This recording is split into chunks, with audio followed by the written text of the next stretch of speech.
dive into a game that hits a little closer to home as we learn all about the big bosses, bigger biomes, and brand new big buggies coming to a park near you in Grounded 2. We've got Chris Parker and Justin Vasquez here from Obsidian and Eidos to break it down into very small, teeny tiny parts. I mean, they say good things come in small packages, so thank you so much for helping me unwrap these presents today, guys. How are you today? We're well. Thank you for having us here. We're very excited to be here to talk about the game. Yeah, doing great. Super excited to be here. I'm honestly so excited to gush all about the fun I've been having in Grounded 2 since it launched now a month ago into early access. So I've been having a blast, but how's the experience been for you two? It's been an incredible experience.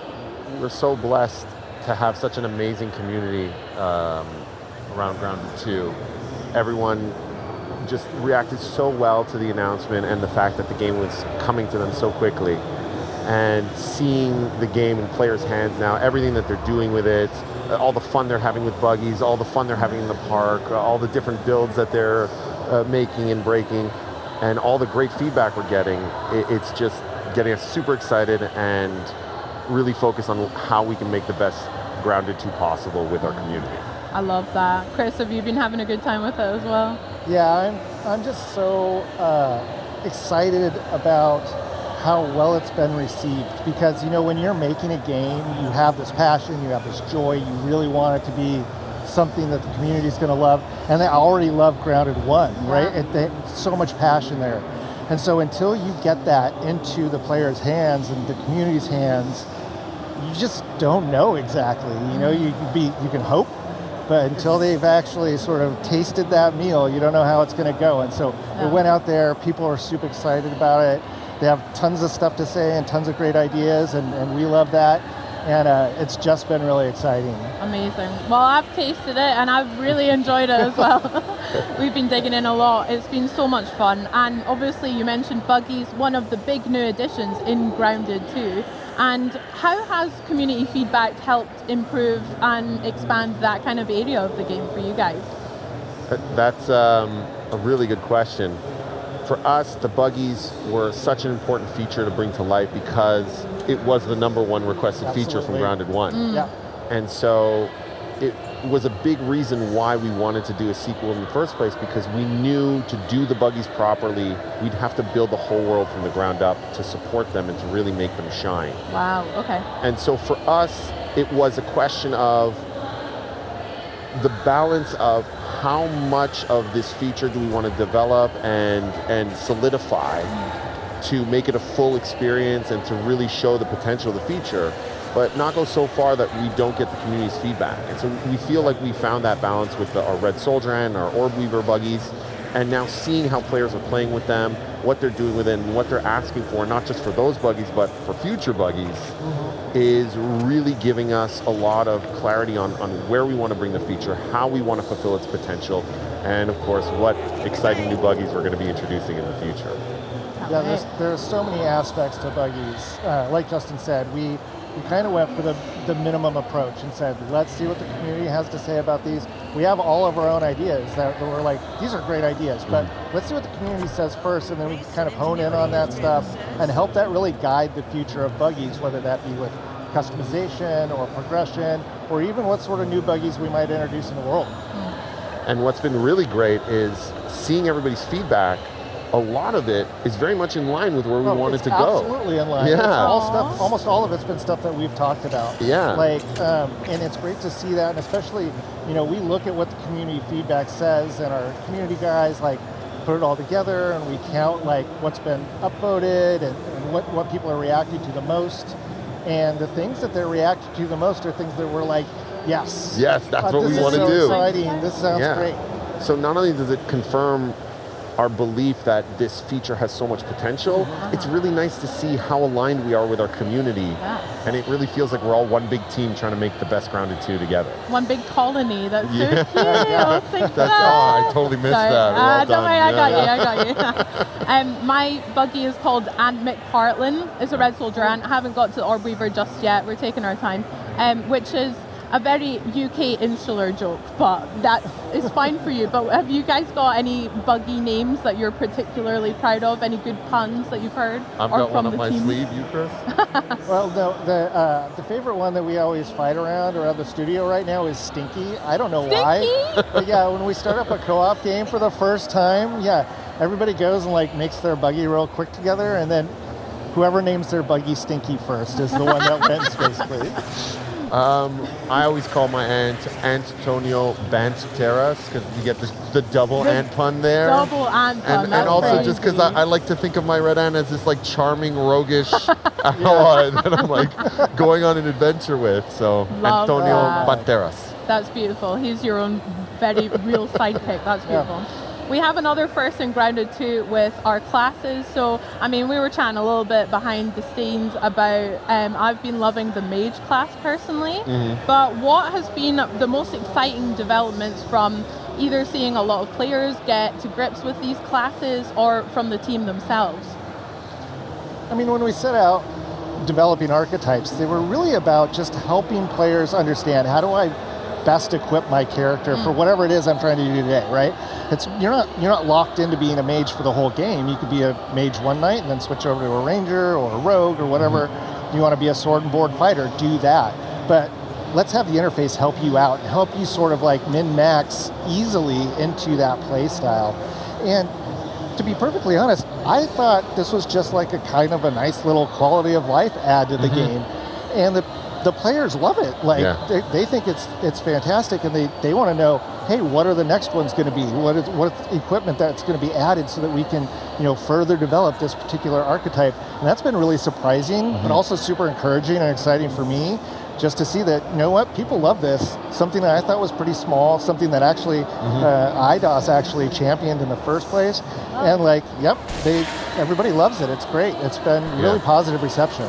From our point of view, it felt like a natural extension of what Grounded was already doing, and what made Grounded special as a survival game was this really rich RPG fighting system. And to speak to what Chris is saying, that's also the shared DNA between Obsidian and Eidos Montreal, is that love for both RPG mechanics and progression and player choice. And so this felt like a natural extension of us working together, of us collaborating. And to see it in players' hands, not only them finding really cool ways to break the build and push them to really cool limits, like the dual wielding rogue that can one-shot even our biggest, toughest foes. But on top of that, seeing them use the builds in really creative, unique ways that, like you said, speak to their play style. And you're not locked into anything. If you want to be a mage that whips out a sword and a board, you can do that. If you want to be a ranged who is still packing a mallet, you could do that as well. And so we really want the players to express themselves however they want, and we want to get their feedback so that we can find new ways to help them express themselves over the early access of this game. Love that. I mean, with new classes, we've also got some new bugs as well in Grounded 2. How has that been for putting those into the game, implementing them, and how have the community received some of the new ones, like our new scorpions, our caterpillars, etc.? Are there any fan favorites that you've seen emerge? I don't know about favorites, but I mean, I think all of them have been really well received, but like for different reasons, of course. So we've got a ton of feedback from folks who are like, man, the caterpillars are so sweet and they're beautiful, and I have to kill them. Why have you done that? Why have you ruined my life and blackened my soul with this? And then, another example is this cockroaches, where they're like, I can't deal with cockroaches. Why have you put this in the game? This is where you're like, oh, well, we put it in there to be gross. That's why it's there. It's serving its purpose. But the reception of those has been really fun, very exciting. And on the other side, what was nice for us is when we first started talking about, what creatures we wanted to bring to Grounded 2, I think it was universal. Everyone was like, we need something that is on the same level of terrifying as the wolf spider from Grounded 1. And the number one contender was the scorpion. And it was a huge request from the community for a long time. And being able to bring that to life but in a way that like does justice to it being this terrifying predator coming after you, and seeing all these reaction videos online of people in their camps being, hunted by the scorpion and popping out and then freaking out, trying to hide. Like, this thing is coming after me. What do I do? It's so rewarding to be able to like traumatize a whole new group of players in interesting ways. Yeah, you guys have a lot to answer for making me kill the sweet caterpillars and the butterflies, and then also the horrendous night terrors I've had for the scorpions. So yeah, we'll talk afterwards. But speaking of foes and new enemies, I hear we have a new boss to look forward to as well. So can you tell me what this new boss is and why you guys are excited for players to take it on? Happy to. So our new boss is a giant tarantula named Axel, who has gotten loose in the park, and this is what we're calling our first park boss.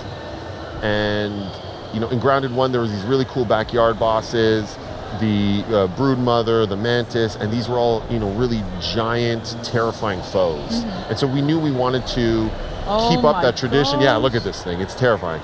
We wanted to keep up that tradition, but because now you're riding buggies, what's giant and terrifying and monstrous has to scale in proportion to that. And so we really wanted to nail that like primal feature creature terrifying experience for players. And again, it was just the clear first choice for us was we have to bring that fantasy of the tarantula to life. That's where Axel was born. And then we had to look at scale. I mean, like it is, I don't even know if you can tell from the footage we just showed it looks how huge. Immensely huge this is. So the character in that footage is riding around on its own orb weaver spider, and the orb weaver looks teeny tiny compared to the tarantula, because it's about like 3 times bigger than a wolf spider, which is one of the largest creatures in Grounded 1. And I think it's about 16 times bigger than the player, so it's pretty massive. It's massive. It's absolutely huge, and we think players will have a lot of fun with it. It's got its own arena, it's got its own like sort of like recipe and things that you've got to do in order to summon it and bring it in. But we think it's a pretty exciting boss. Yeah, it looks huge and terrifying for sure. How did you guys land on the name Axel? That's so cute, for one. I'm guessing it's a pet tarantula as well that someone just found. Oh no. So one of the best things about our franchise is it's set in the 90s. This one's set in 1992, and so there's all this nostalgia around that era that means a lot to all of us. And Axel is actually a reference to Home Alone. In Home Alone, the older brother has a pet tarantula called Axel that gets loose. And so that's our little Easter egg. I love that. I love that it makes sense in the world of Grounded too, but also it's just a sick callback to real world movies and stuff. There's a couple of more Home Alone references in the game, so around Axel, so I can't wait to see if the community catches them all. Love it. Yeah. Well, let's get back to this big boss Axel, because I would love to hear some tips from you guys about taking him on. I'm terrified already, and I'm hoping I don't have to do it alone. But yeah, do you have any tips for players on taking them down? Well, I mean, with basically any adventure in Grounded, you got to load up before, you got to prepare for whatever your adventure is going to be. You need to make sure you've got enough food and water and healing supplies. And then you're just going to have to go in and die a couple of times. Like, that's basically what's going to happen. He's got a lot of special attacks that are really cool. You're just going to have to kind of learn that sequence, because there's also some stages to that boss fight as well. So once you've figured out the first one, you're going to have a couple of surprises for you. Figure out the second one, a couple of surprises for you. Hopefully it'll keep players entertained for a while. And when they finally beat it, there's a lot of goods on the horizon there. You can, like with everything in Grounded, you murder it and then turn it into fashionable attire. And that's exactly what you wear your do. Trophies on your body. Absolutely. Make weapons and armor with that, maybe some furniture, right? Absolutely. You want to upholster something with that, and that's exactly what you can do here. My advice would be, whether you're playing single player or with your friends, to bring a friend.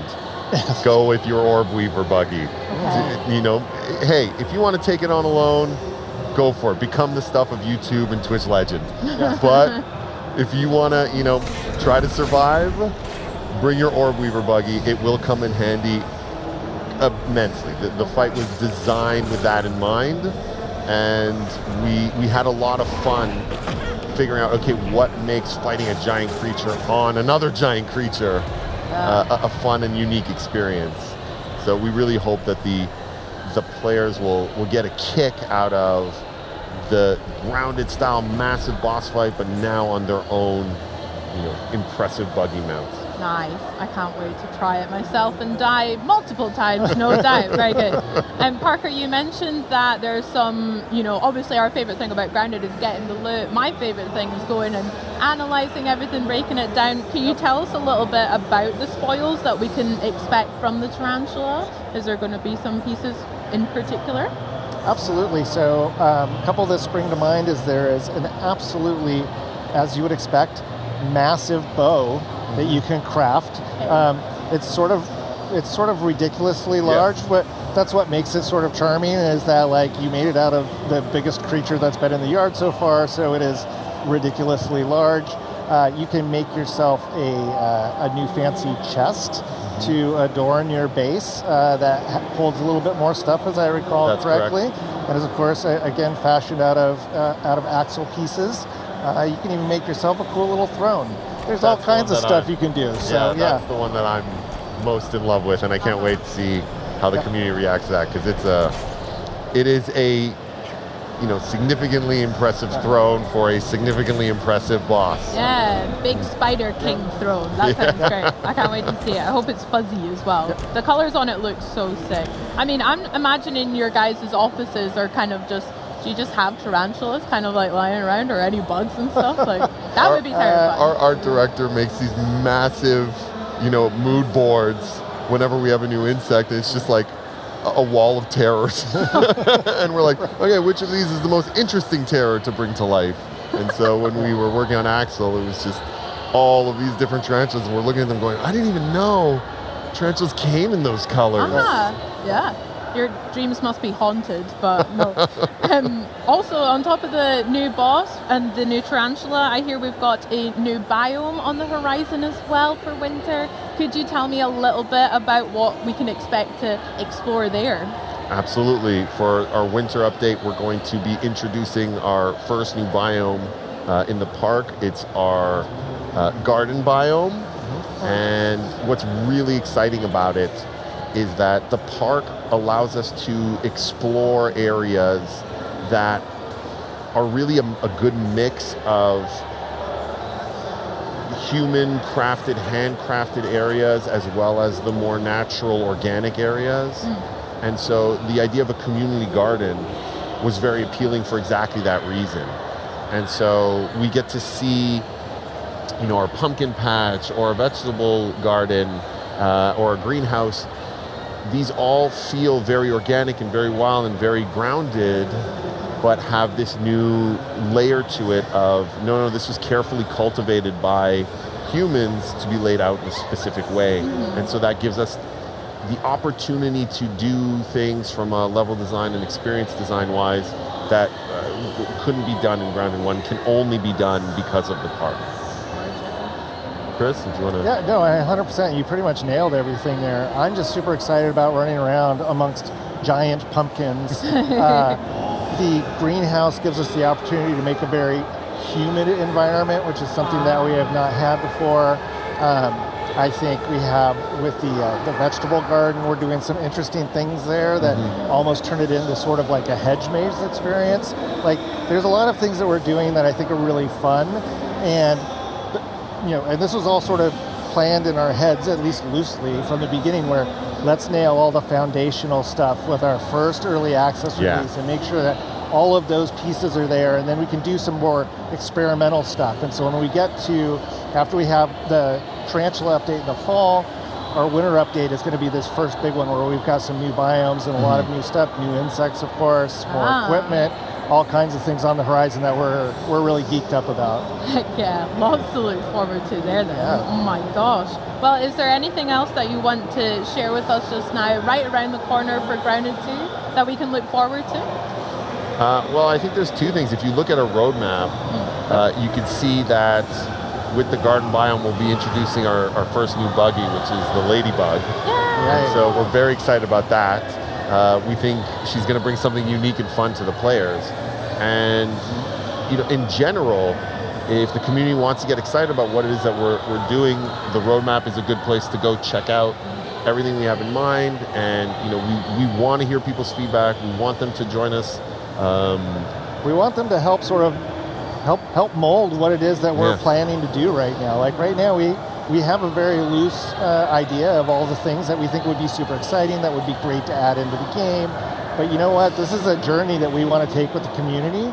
And so, our roadmap is our sharing. This is what we think right now. We want you to come now share with us what you think would be cool and exciting and great for Grounded 2. I love that. I mean, I'm really excited to think of some new names, I guess, for this ladybird mount as well. If you guys had to have one in real life, what do you think you would have for a real life buggy? A red soldier and the orb weaver, or the new ladybird? I would definitely take the red ant soldier. The reason why is at least right now, it can kind of do everything, which is fantastic. It can harvest, it can build, it can fight, it goes really fast. It seems really cute when I pet it, even though it's terrifying. So like cute. everything about it is like really great. Like Orb Weaver's cool too, but it's still maybe a little too terrifying for me. You don't see that parking that in your driveway anytime soon. I'm still not down with that. So we'll see. We'll see as other ones come online. Maybe I'll change my mind. Yeah, I totally get the appeal of the red soldier, and it's got that like off-road ATV feel to it. That dirt bike that you can kind of take out anywhere.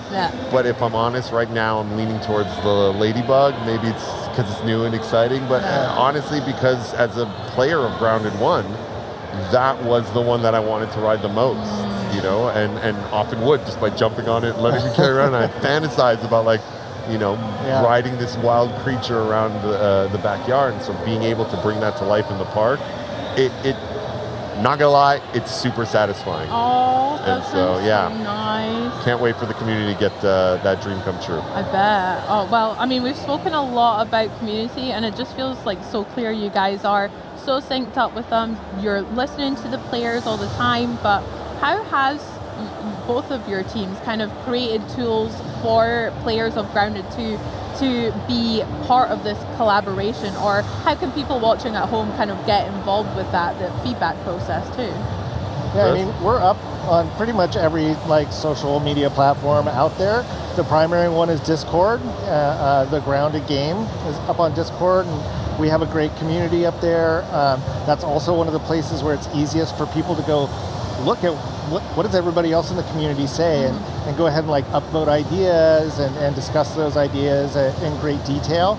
And then we have a great community group of folks at Obsidian that go through everything. They respond to every single customer comment and note and whatever. We try and make sure that people know that we are actually listening to them. We are already weekly getting together amongst our teams and going through all of this feedback and sorting it out and figuring out, hey, what is it that we want to do in the next week? What do we want to do in the next month? What is something that we want to try and do in 4 months? If we don't want to do it, let's talk to the community and see if there's something that's close to that sort of makes sense or we can make work. So it's just a whole lot of things, and you know what? Props to the Grounded 1 team who built this community and allowed us to actually follow in their footsteps on this, because the community is Grounded and Grounded 2 is just so supportive and so great. And it's because I think we try to interact with them constantly. We try to listen to them. We try and make changes that they want, and I think they appreciate that and are loved. And it's really something special. It's pretty cool. Absolutely, that was something everyone at the team at Eidos Montreal saw right away, that the story of the success of Grounded was that this community wasn't just rooting for the game, they were rooting for the team as well. And the team wasn't just trying to make this game in a bubble, they really wanted to collaborate with this community. And it's that healthy bond between them, that interdependence between them, that resulted in an amazing game. And so of course we want to replicate that success. Of course we want to replicate that feeling for the community. And of course, we want to allow that to put us in a position to create the best version of Grounded 2 possible. That's beautiful. That's so fun. Well, I have some ideas that I'll have to tell you afterwards off stage, but Can't wait I'm to going hear to write them down yet, and Yeah. be sure to join that Discord as well to chat more Grounded. But honestly, Parker, Justin, thank you so much. I've had just a blast talking about Grounded 2, and I can't wait for all the new updates that we've got as well.